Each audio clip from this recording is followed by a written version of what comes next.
Nessa aula, vamos nos acostumar com a interface do Photoshop e aprender a criar um arquivo novo. Antes de tudo, vamos ver como é que funciona a nossa área de trabalho. Essa aqui é a versão CC 2015 do Photoshop. Tem uma versão mais nova que muda uma coisinha ou outra aí na hora de criar arquivos, mas esse é mais parecido com versões anteriores. Então, independente do Photoshop que você tem aí, você vai conseguir aprender bastante com esse.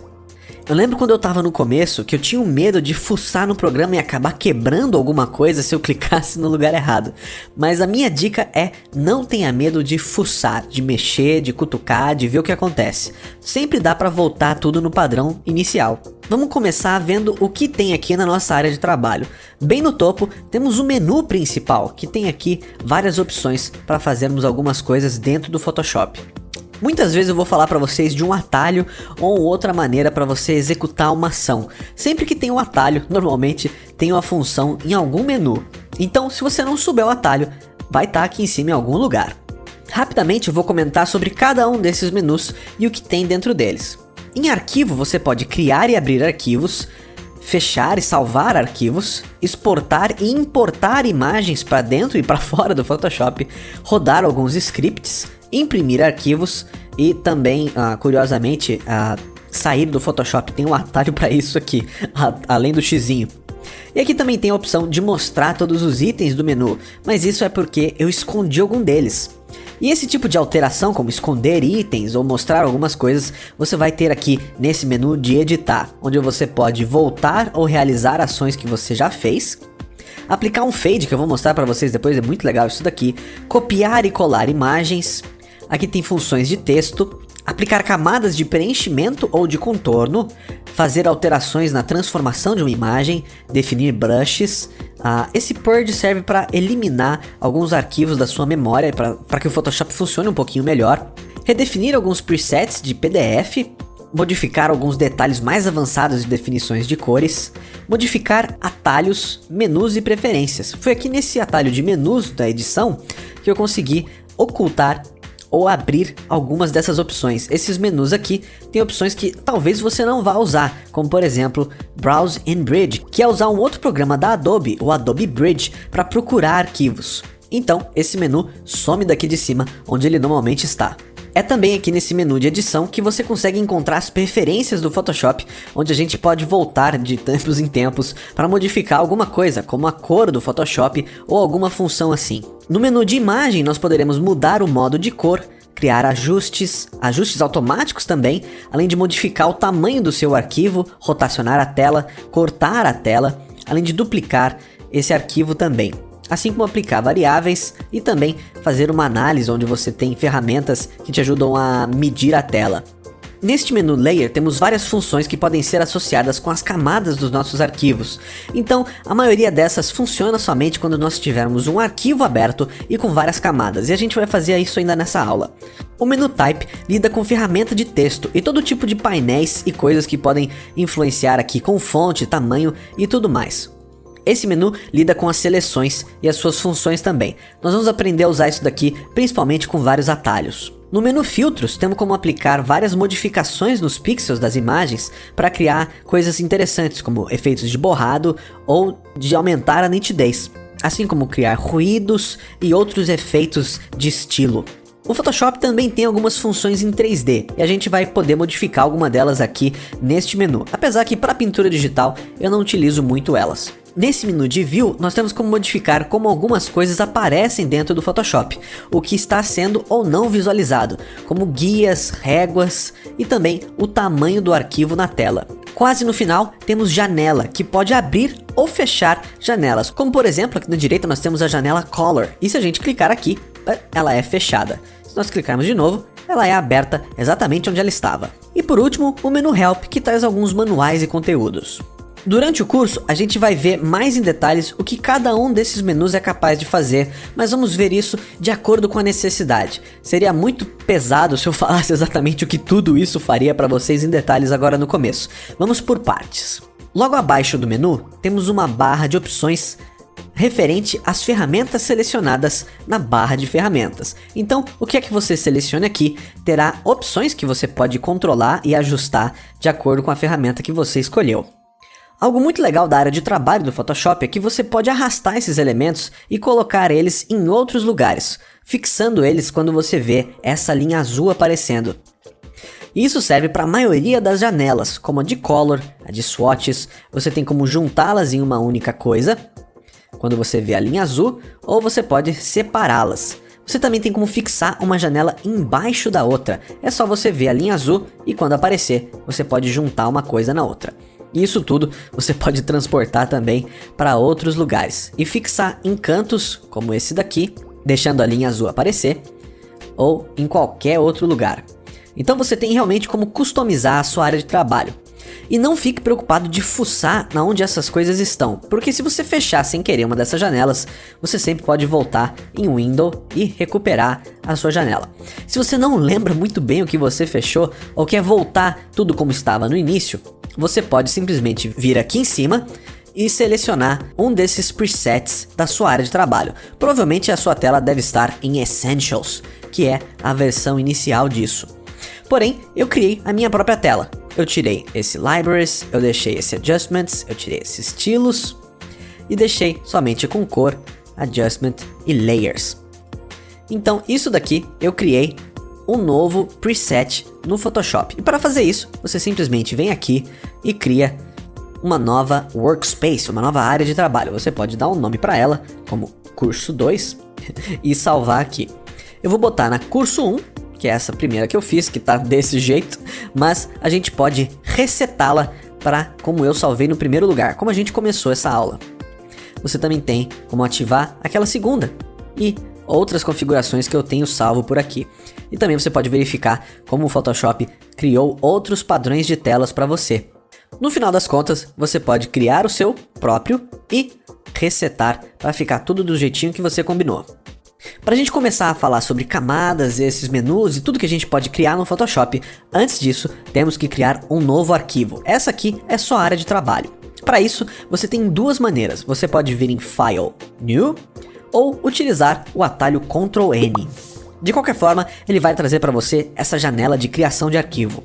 Logo aqui no começo, nós já temos como renomear o nosso arquivo, antes mesmo de ter que salvar ele em algum lugar no computador. Você já tem como criar um nome para ele. Eu vou colocar aqui Curso 1.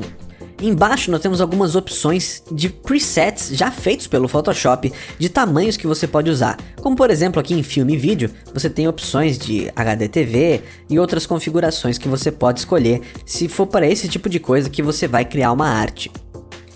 Uma configuração que eu uso bastante é essa de papéis internacionais, que tem também o formato A4, A5 e A3 que a gente está acostumado a ver aqui no Brasil.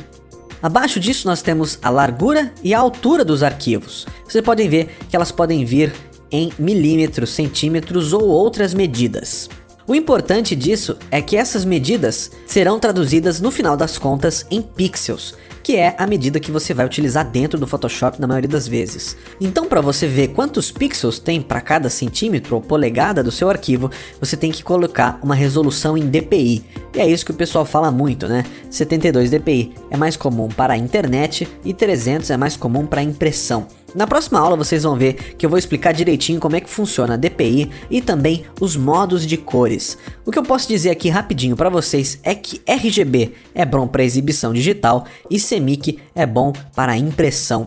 O que importa aqui no começo é que a gente cria um arquivo RGB que tenha o tamanho de papel internacional, esteja em 300 dpi, resolução bastante para que a gente possa imprimir se a gente quiser, e se a gente não quiser, dá bastante área para a gente poder trabalhar também. A última opção que você pode escolher aqui é sobre o conteúdo desse arquivo, se ele vai ter um fundo branco, um fundo com alguma outra cor, ou também se ele vai ser transparente ou uma outra opção. Essa cor aqui é o Background Color, e você pode imaginar, mas o que é um Background Color e por que essa cor já está definida, né?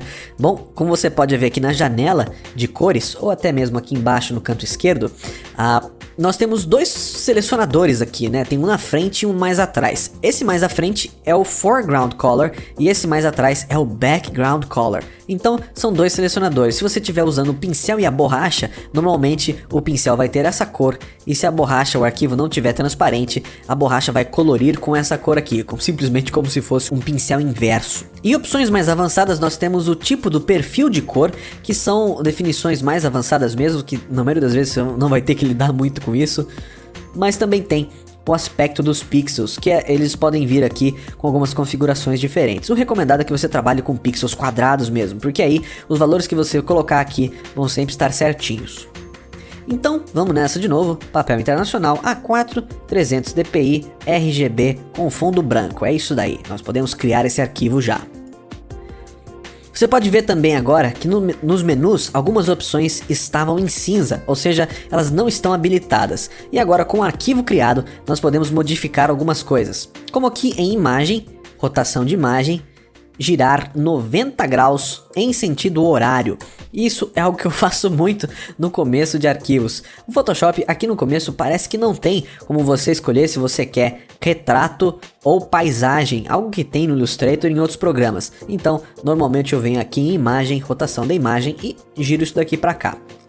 É também aqui em imagem que você pode vir em Image Size e também trocar esse tamanho, já que talvez você tenha visto que não é isso muito bem o que você precisava, você pode criar um novo tamanho para isso. Repare que esses valores estão funcionando de forma proporcional, eles estão usando a mesma proporção que você fez no começo, então ele sempre vai ter esse mesmo formato aqui. Porém, se você desativar essa correntinha aqui, agora as proporções estão livres e você pode ter tamanhos diferentes. Então eu vou transformar esse A4 que a gente fez em um arquivo de 2500 por 2500 pixels.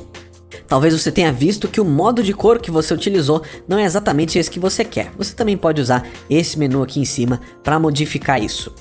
Com o arquivo criado, fica mais fácil para eu comentar agora sobre a barra de ferramentas. Da mesma forma que a gente comentou um pouquinho sobre o que acontece aqui no menu de cima, vamos ver sobre o que está acontecendo aqui nesse lado.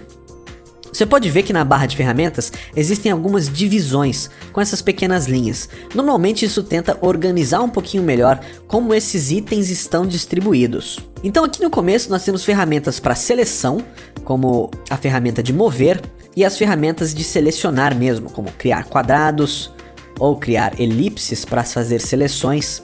Vocês podem ver que essas formiguinhas aqui, elas ajudam a gente a saber que tipo de seleção a gente está fazendo. Também tem a Lasso Tool, que deixa você selecionar livremente, a varinha mágica e também a ferramenta de Crop, que deixa você alterar o tamanho do seu arquivo sem ter que ir lá em cima em editar imagem. Você pode fazer isso mesmo aqui na tela, ou talvez selecionar um pedaço diferente da sua imagem para recortar. Aí basta apertar aqui na setinha que você pode executar a sua ação, ou até mesmo o botão do Enter do teclado. O único que eu acho que fica sobrando aqui nessa seleção é esse conta-gotas, que também tem ferramentas de régua e de anotações, como por exemplo, fazer um comentário aqui dentro do arquivo para uma outra pessoa que for abrir o seu arquivo poder ver aqui e falar: ah, entendi, é isso que eu queria. Vou deletar essa anotação aqui e vocês podem ver que essas são ferramentas mais instrumentais sobre a estrutura do nosso arquivo mesmo. Aqui embaixo nós temos outras ferramentas que são mais relacionadas com a edição dos pixels. Então a gente vai ter o Patch Tool, que é muito utilizado para tirar a espinha da cara das pessoas. Temos aqui a ferramenta de pincel, o Brush, assim como de lápis, e outras ferramentas como o Mixer Brush, que também vamos usar bastante aqui.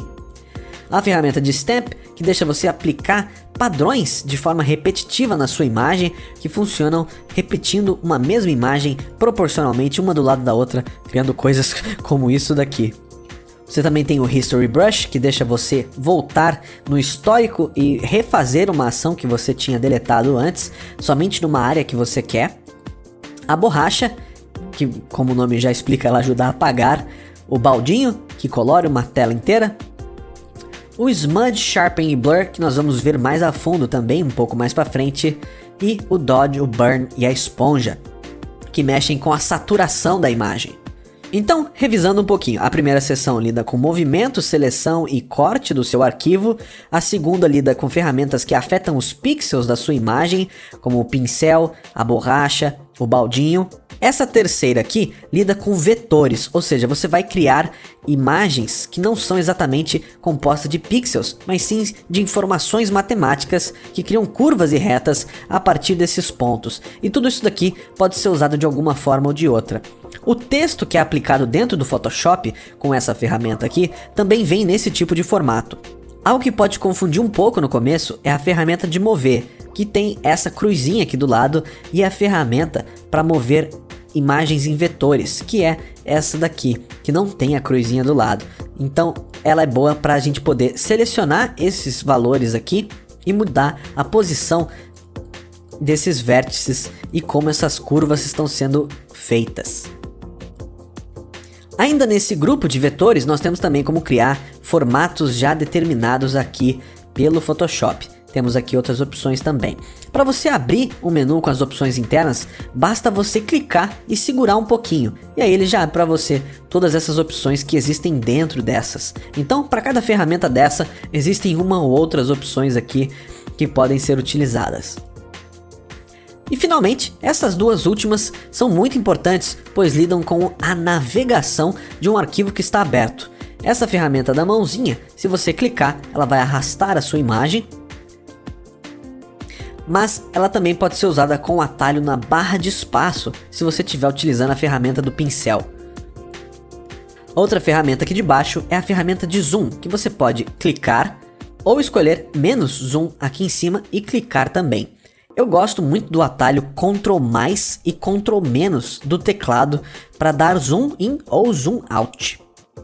Você também pode usar essa ferramenta para fazer um clique e um arrastar assim. Então você consegue clicar no foco onde você quer dar um zoom e fazer esse tipo de coisa. É importante reparar que dependendo da quantidade do zoom que você está dando, a sua imagem pode começar a perder resolução. Então, por isso que é importante você criar um arquivo do tamanho correto para o que você quer fazer. Na próxima aula, eu vou comentar um pouquinho mais com vocês sobre aquelas opções de DPI e os modelos de cor RGB e CMYK.